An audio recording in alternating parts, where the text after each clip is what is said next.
There are hundreds of tutorial videos, but I haven't found one yet that completely goes through the Adobe Workspace.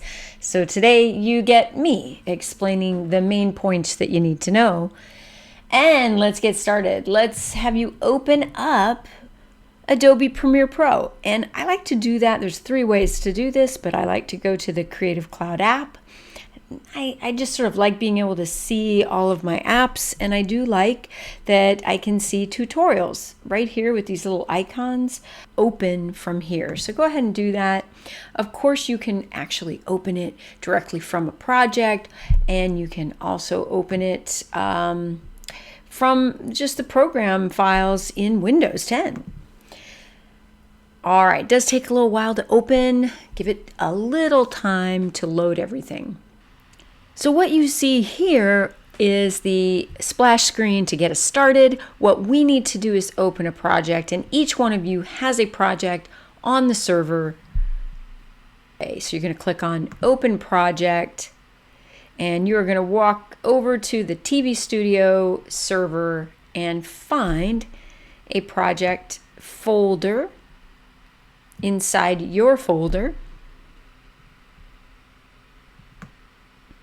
And it's called Intro Split Screen with Sun logo. And inside this folder, what you are looking for is a Premiere Pro file, and it's called Intro with Split Screen.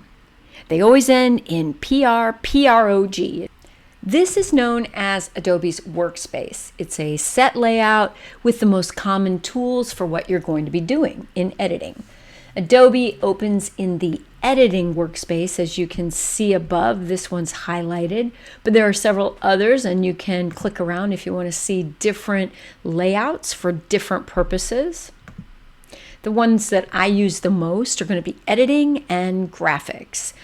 This workspace is made up of panels, and if I click on each of these panels, you'll see how it gets highlighted in blue around the outside.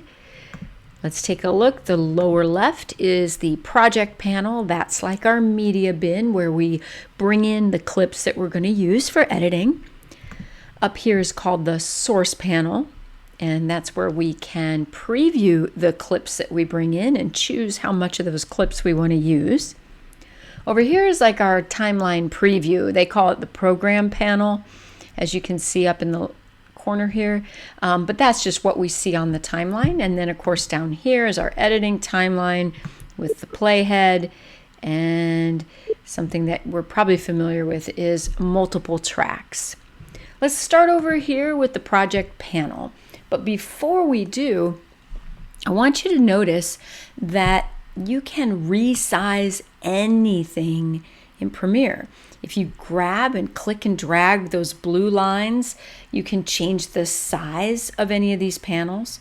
If you get crazy wild and you start clicking around and you want to actually move a panel, you can move the panels around. You have to click them at the top and move them around the screen, and you'll see how it changes, and it's telling you it's moving that panel around. It's one of the reasons that you have 2 screens in the studio there. It's so that you can take one of these panels and move it all the way to another screen and then make it large so that you really can see what you're doing, particularly the timeline and sometimes the project panel. Those are really helpful skills. But now look, I've made a mess and I don't know how to get this back. So here's how you remember to get these things back to where you want them. Click on Windows, Workspaces, and then come on down here to Reset to Saved Layout. And let me tell you, that will save you a lot of time because it will bring it all back to the default workspace layout. So here we are in the left-hand corner on the bottom, the project panel. And in here are clips that I've brought into this project, including, you might recognize some of these from our intro. I can scrub through these clips and sort of see, what the clip actually has in it. I can see 2 little icons in the corner. Those indicate to me that this clip has both video and has audio. And you can see as I hover over my mouse, it'll tell me how many times in the editing, I'm actually using that clip, which is quite interesting too. It tells me how long the clip is and the name of the clip as it comes in. I can view these down here on the lower left as an icon view, or I can view it as a list view. There's a couple of reasons why you might want to view it as a list view. If you see, there's just an awful lot of information about each of these clips in the list view that you just don't see in that icon view. But I'm going to stay with the icon view because that's easier for us today. There are some icons I want you to notice before we get started.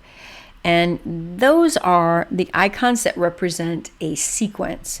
Some of these in the bin are just clips that I brought in. I was outside and I was filming and I brought that clip into the project. But some of these I've already edited together and they have a different icon. And that is a sequence icon. So, we need to remember, what is a sequence? A clip is a single shot. A sequence is as it sounds, sequence of shots. That means multiple shots are put together on a timeline to make a sequence. In Premiere, it's even possible to use multiple sequences in a project. As you may see here, I have 2 sequences, and put them on the timeline together. So on my timeline, I actually have a sequence here called The Pledge, and then I have a sequence here called The Intro.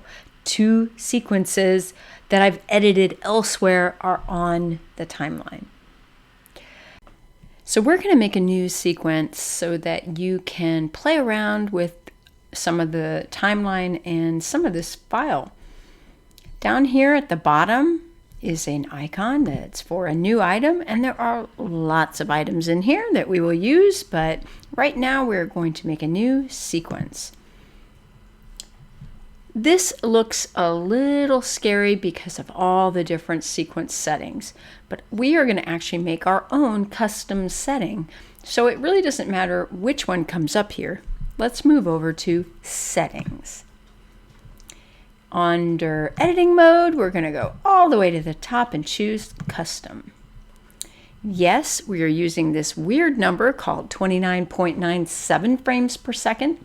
And that is because our entire TV studio is set to that number. You're going to learn that in 3rd quarter. Our frame size should be 1920 by, you guessed it, 1080. Our aspect ratio is square pixels.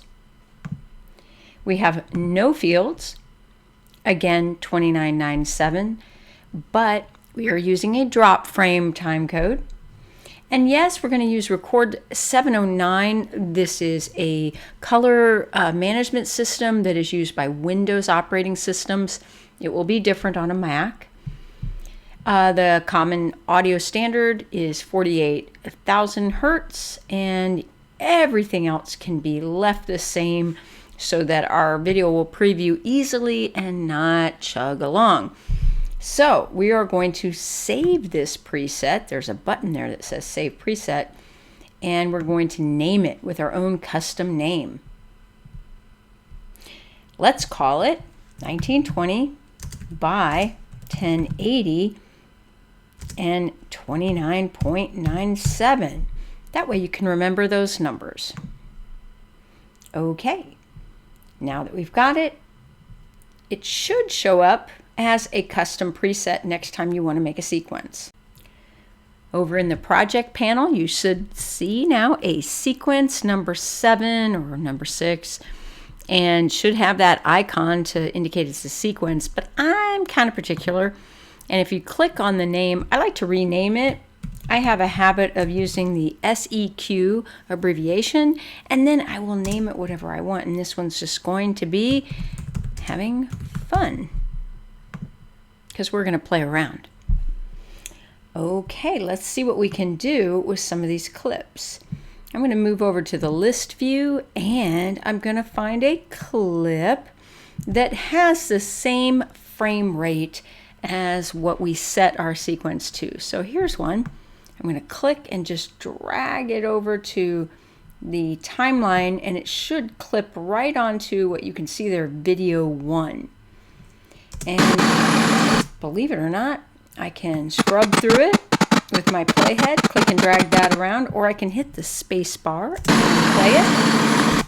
I can also preview window here. I can hit the play button and I can stop it, which works really well. You can rewind just 1 frame at a time, or you can go back to the beginning of that clip. All right, let's see what happens if we choose a clip that is not 29.97.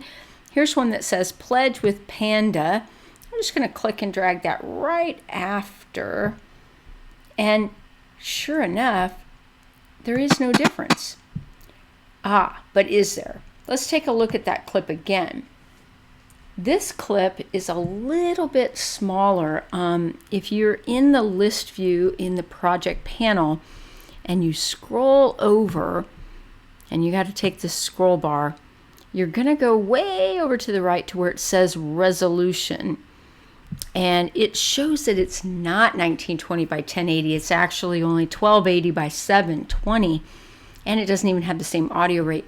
This is because this was exported from WeVideo, and WeVideo cannot quite give us the same resolution as we can do in Premiere. So in order to literally just expand this big enough, I'm going to come over to the timeline, click on that clip so it's selected, and right click on it. And I'm going to go to set to frame size, and this is going to expand it out so that it does fill the screen 1920 by 1080. And let's just take a look at that. Yep, our panda is the full screen size and everything is the same. You might be wondering about those frames per second. The beauty is Premiere Pro will actually adjust mismatched frame rates, and it'll automatically adjust it so it's the right frame rate and the right speed for playback. And therefore, this is still going to be at the same speed, even though it was recorded at a different setting. And that audio, this clip doesn't have audio, but normally Premiere will also adjust audio hertz, so those cycles will be the same. Kind of nice feature. You can record on various devices, different settings, and you can bring it all together and get it to look just right. That is the end of part 1. We'll do the next part soon. So please save this file by going to File and Save, or you can use Control S.